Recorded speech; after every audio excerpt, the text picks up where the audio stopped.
ఓం నమో భగవతే వాసుదేవాయ. ఈ నాదం వినబడితే గాలి కూడా నిశ్శబ్దమవుతుంది. సోల్ ఆఫ్ ధర్మ వర్సెస్ ఛానల్కి స్వాగతం. కర్ణుడు మహాభారతంలో అత్యంత అద్భుతమైన యోధుడు. కానీ అతని మహోన్నత జీవితం చివరికి ఒక విషాదఘట్టంగా మిగిలిపోయింది. దానికి కారణం అతను పొందిన శాపాలు. ఇప్పుడు మనం కర్ణుడి శాపాలలో అతి ముఖ్యమైనది విందాం. కర్ణుడి జీవితంలో అత్యంత కీలకమైన మలుపు ఇక్కడే మొదలైనది. కర్ణుడు చిన్నప్పటి నుండి ఒకే కోరికతో పెరిగాడు: పరాక్రమంలో అందరిని మించి ఉండాలి.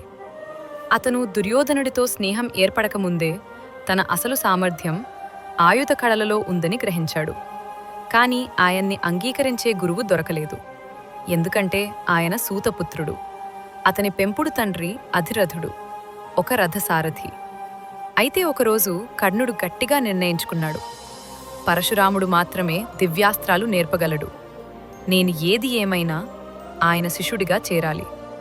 కానీ పరశురాముడు కేవలం బ్రాహ్మణులకే విద్య ఇస్తాడు.